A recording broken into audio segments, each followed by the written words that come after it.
My girlfriend said, "My friends are moving in, rent-free. You can sleep on the couch." I said, "Okay." Then I changed the locks and packed her things while she was at brunch. 24 hours later, she and her friends were blowing up my phone. I, 28 male, think I might have just detonated my 2-year relationship with a single word, and a locksmith. The house is mine. That's the first thing you need to know. I inherited it from my grandparents a few years back. It's not a mansion, but it's a solid 3-bedroom place, and the mortgage is paid off. I pay the property taxes, the utilities, the insurance, all of it. My girlfriend Hannah, 26, moved in about a year ago. There was no formal agreement. I loved her, so I didn't think we needed one. She pays for her car, her phone, and splits groceries with me. That's it. No rent, no utilities. I was happy to provide a stable, comfortable home for us. I thought we were building a future. Yesterday morning, she dropped the bomb. I was making coffee and she came into the kitchen, scrolling on her phone. She didn't even look up. "Hey, so, good news. Olivia and Marie are moving in." I stopped pouring. Olivia and Marie are her 2 best friends. They're a lot. They currently share a cramped, overpriced apartment and are constantly complaining about their landlord. Moving in? What do you mean moving in? Like, with their stuff. Moving in. Their lease is up at the end of the month, so it's perfect timing. I just stared at her. She finally looked up, a little annoyed, like I was being slow. Me? "Where are they going to stay? We don't have a spare room furnished." Hannah: "Well, obviously they'll take the 2 spare rooms. We'll just need to get some beds. They don't have much money right now, so they'll be moving in rent-free for a while, just until they get back on their feet." The silence in the kitchen was heavy. The only sound was the coffee maker gurgling its last few drops. Rent-free. For a while, I could already see how this movie was going to end. Me: "Hannah, you can't just decide your friends are moving into my house without even talking to me." This is where it went off the rails. She sighed, a deep, theatrical sound, and finally put her phone down. Hannah: "Babe, don't be like that. It's a big house. We have the space. They're my best friends. They're practically family. You wouldn't kick out family, would you?" "They're not my family." "And where are we supposed to sleep?" "We use the master bedroom." She gave me a bright, dismissive smile. The kind that says, "I've already thought of this, and you're going to hate it, but I'm going to say it anyway." Well, Olivia and Marie can take the master bedroom, since there are 2 of them, and it has the big bathroom. You can have one of the smaller rooms, and I'll take the other. Then she paused, looking me up and down. "Actually, you know what? You're barely ever in your room anyway. You can just sleep on the couch for a bit. It's comfy." You can sleep on the couch. In my own house. The house my grandparents left me. The house I pay for and maintain. I was being demoted to a guest in my own home. Something inside me just snapped. Not in an angry, yelling way. It was quiet. Cold. It was the sound of a door slamming shut in my head. All the little compromises, the times I'd let her entitlement slide, all of it coalesced into a single moment of absolute clarity. I looked at her, at this woman I thought I loved, who was so casually discarding me for her friend's convenience, and I smiled. A calm, genuine smile. "Me okay?" Her whole demeanor changed. She broke into a relieved grin. "Oh my God, babe, really? I knew you'd understand. This is going to be so much fun. It'll be like a permanent slumber party." She grabbed her purse. "I'm going to brunch with the girls to tell them the good news. We'll start packing their stuff this afternoon. Love you." She kissed my cheek and walked out the door. I stood there for a minute, coffee forgotten. Then I walked over to the window and watched her car pull away. The moment it was out of sight, I picked up my phone. First call, a 24-hour locksmith. "Yes, I'd like to schedule an emergency rekeying for my entire house. How soon can you get here?" Second call, a moving and packing service. I explained that I needed a tenant's belongings packed up professionally and put into a storage unit. I paid for 3 months up front. The locksmith arrived in 30 minutes. While he worked, I started gathering Hannah's things. I was methodical. Her clothes, her makeup from the bathroom, her laptop, her ridiculous collection of scented candles. Every single thing that wasn't mine. The packers arrived an hour later. They were fast and efficient. They boxed up everything. The clothes, the furniture she'd brought, the photos of us. By 2 p.m., Every trace of Hannah was gone from my house. I took the storage unit key and the folded-up receipt, placed them in a clear plastic baggie, and taped it securely to the outside of the front door, right over the handle where no one could miss it. I spent the rest of the afternoon deep cleaning the house. It felt lighter, quieter. I knew the storm was coming. I was just surprised it took this long. Update 1. The first text came in around 4 p.m. yesterday, right after her celebratory brunch must have ended. Hannah, hey, the key isn't working. Did you lock the deadbolt from the inside? I didn't answer. 5 minutes later, my phone rang. Hannah. I let it go to voicemail. Her voicemail was laced with irritation. Jesse, I'm outside with Olivia and Marie. We've got a car full of stuff. What's wrong with the door? Call me back. The text started escalating. Hannah, Jesse, this isn't funny. Open the door. My phone is about to die. Are you home? Where are you? The girls are getting pissed. We're supposed to be moving in today. Then the phone calls started coming from different numbers. First Olivia, then Marie. I ignored them all. Around 6 p.m. the tone shifted from annoyance to panic and rage. What did you do? There's a U-Haul receipt taped to the door. A storage unit? Are you fucking kidding me? That's when my phone really started to blow up. A barrage of calls, voicemails. I put my phone on silent and sat on my couch in my quiet house and read a book. It was bliss. The real fireworks started this morning. I woke up to over 50 missed calls and a wall of text messages that painted a very clear picture. Apparently, after realizing they weren't getting in, they had to drive the U-Haul truck full of their junk back to their old apartment, which they'd already officially vacated. They spent the night sleeping in the truck because they had nowhere else to go. I finally decided to answer one of Hannah's calls this afternoon. I wanted to hear it. Me? Hello?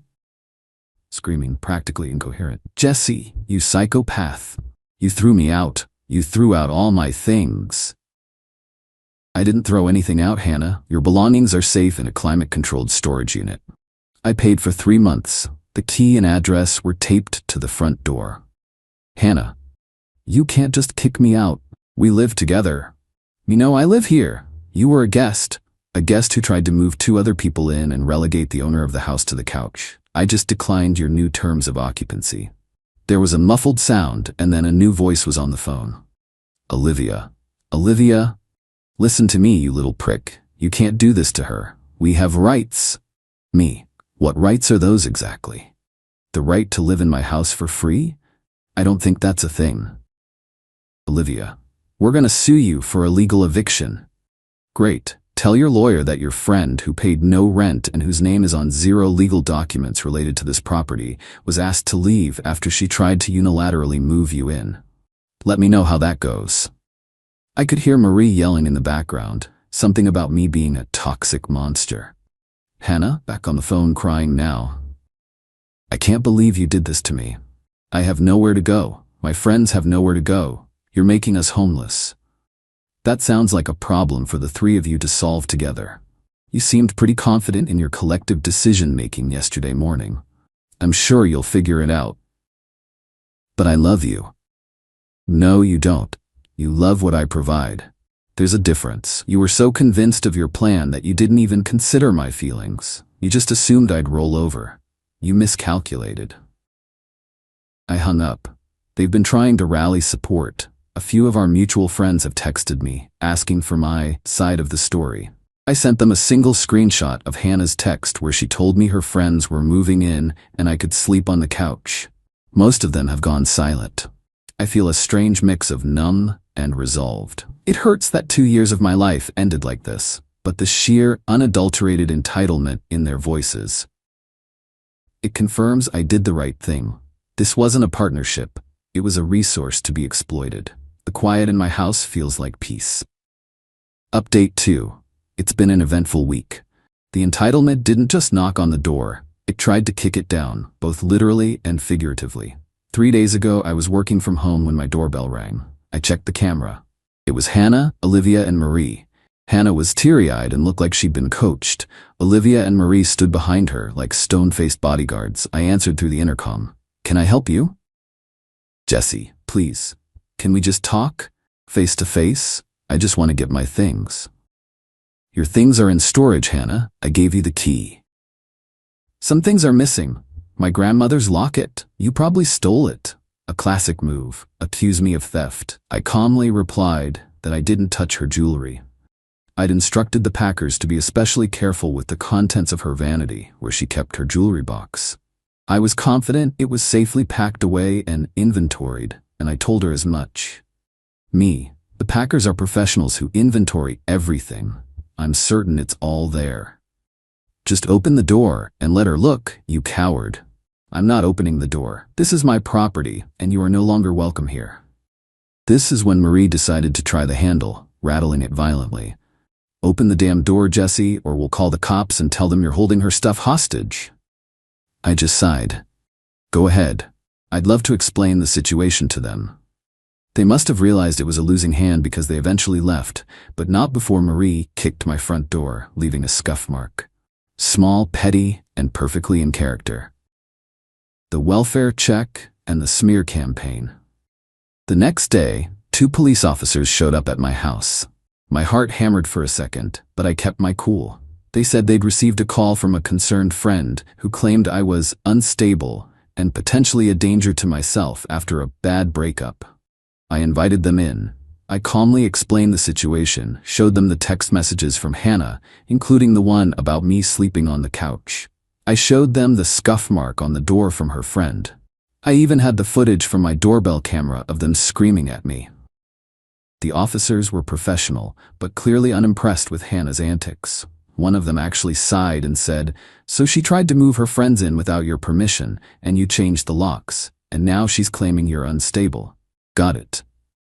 They apologized for taking my time and left. The attempt to use the authorities to harass me had failed spectacularly. But they weren't done. The real nastiness had moved online. Olivia and Marie, being the social media gurus they imagined themselves to be, started a full-blown smear campaign. It was a masterclass in vague booking and passive-aggressive poison. Posts on Instagram and Facebook started appearing. So disgusting when a man you thought was good shows his true colors. A true wolf in sheep's clothing, kicking a woman out on the street for no reason. Toxic masculinity abuse is not okay. Posted by Olivia with a sad-looking selfie of her and Hannah. Watching my best friend's heart get shattered by a manipulative narcissist. He has her trapped. He won't even let her get her sentimental belongings. Pray for my girl. Posted by Marie, with a photo of a single tear rolling down Hannah's cheek. They were careful not to use my name, but our circle of friends is small. People knew who they were talking about. Hannah, of course, played the part of the tragic victim in the comments, replying with things like, "I just don't understand what I did to deserve this. He was my everything." This is what got to me. Not the yelling, not the police, the calculated public manipulation, the lies. They were trying to ruin my reputation. And that's when my sadness finally burned away completely, replaced by something cold and hard. I was done being defensive. They wanted to play dirty? Fine. But I wasn't going to roll around in the mud with them. I was going to use the machine they had built to dismantle them. I spent an evening doing some research. Hannah works in marketing for a mid-sized, very woke tech company that prides itself on its corporate ethics and community image. Her LinkedIn profile is full of buzzwords about integrity, authenticity, and building trust. Olivia is a freelance graphic designer, always posting about her brand. Marie is an aspiring influencer who tags every brand under the sun in her posts, desperately trying to get a sponsorship. They think the internet is their weapon. They've forgotten that everything they post is permanent, and everything they've sent me is evidence. My revenge isn't going to be loud or angry. It's going to be quiet, professional, and devastating. It's going to be a consequence, served cold. I've started drafting an email. Final update. The dust has settled. The silence in my house is no longer just peaceful. It's victorious. It didn't happen overnight, but the dominoes I set up fell exactly as planned. Here's how it all went down. After a week of their relentless social media crusade, I finalized my plan. It wasn't about yelling or fighting. It was about presenting undeniable facts to people who had a vested interest in seeing them. It was a 3-pronged attack. Prong 1, Hannah. I compiled a digital folder. It contained screenshots of Hannah's original texts, outlining her plan to move her friends in and banish me to the couch. high-resolution screenshots of every single defamatory post and comment from Hannah, Olivia, and Marie. I made sure to capture the likes and comments from others to show their reach. A copy of the police report from the fraudulent welfare check, which officially listed the call as unfounded. The saved video file from my doorbell camera showing them harassing me with Marie kicking my door. I drafted a very polite, very professional email. It was addressed to the head of human resources at Hannah's company, whose name I found easily on LinkedIn. Subject: a matter of professional integrity concerning your employee. Hannah, dear sir. My name is Jesse. I am writing to you today with a heavy heart regarding a situation involving one of your marketing employees, Hannah. I was her long-term partner until recently. I understand that personal matters are typically separate from professional ones. However, Miss Last Name and her associates have recently engaged in a coordinated online campaign to publicly defame me, and I believe her actions demonstrate a profound lack of judgment and integrity that is fundamentally at odds with the values your company publicly espouses. To be clear, our relationship ended after Miss Hannah informed me of her unilateral decision to move 2 of her friends into my solely owned property, rent-free, while demoting me to sleeping on the couch. When I calmly refused these terms by changing the locks and placing her belongings in a paid storage unit, she and her friends began a campaign of harassment. Attached, you will find a documented timeline of this behavior, including the initial messages, the subsequent public accusations of abuse and theft, and evidence of a fraudulent police report filed against me. This online campaign, which you can see is public, directly contradicts the image of trust and authenticity that Miss Hannah, as a marketer, is paid to represent for your brand. I am not seeking any action on your part, but I felt ethically obligated to make you aware of the character of an individual representing your company in the public sphere. Sincerely, Jesse. I attached the folder as a zip file and hit send. Prom 2 and 3. Olivia and Marie. This required a bit more digging. I found the property management company for their old apartment building through some public records searches. Olivia had also foolishly tagged the building in some of her old Instagram posts. I sent a similar, slightly altered email to the management company, complete with the video of Marie kicking my door and screenshots of them bragging about their planned and failed squatting attempt. I framed it as a warning about former tenants you may consider renting to again. For Marie, the aspiring influencer, it was even simpler. She had tagged dozens of small businesses and brands in her smear campaign posts. I went through and contacted 5 of the most prominent ones: a local boutique, a coffee company, a skincare brand. I sent them the same folder of evidence with a simple note: FYI, this is the kind of individual who is using your brand's name in her posts. The consequences weren't immediate. It was a slow burn. About 3 weeks after I sent the email, I heard through a mutual friend that Hannah had been put on administrative leave from her job. The company had launched an internal investigation. Another month went by, and then the news came: she was officially let go. The reason cited was a violation of the company's social media policy and code of conduct. Her public, documented lies were a liability they wouldn't tolerate in a marketing role. The fallout for Olivia and Marie was harder to track, but I pieced it together from social media. About a month ago, Olivia posted a long rant about how impossible it is to find an apartment and how unfair landlords are. Turns out, the management company of their old place had shared my information with a network of other local property managers. They had effectively been blacklisted from most reputable apartment buildings in the area. Marie's influencer dreams imploded. The brands I contacted not only blocked her, but one of them, the boutique, put up a public post about partnering with creators who embody positivity and honesty, which was a clear subtweet at her. She went private on all her accounts after that. Hannah tried to reach out one last time, a long, rambling email from a new address. It was a mix of blaming me, "You ruined my life," begging, "I have nothing left, please can't we just talk," and a pathetic attempt at apology. "I know I messed up, but I didn't deserve this." I didn't reply. I just forwarded it to the folder I've now labeled The Hannah Chronicles, and then archived it. It's been a few months now. I sold the couch. I bought a new, nicer one, I redecorated the 2 spare rooms. One is a home gym now, the other is a proper guest room for people I actually want in my house.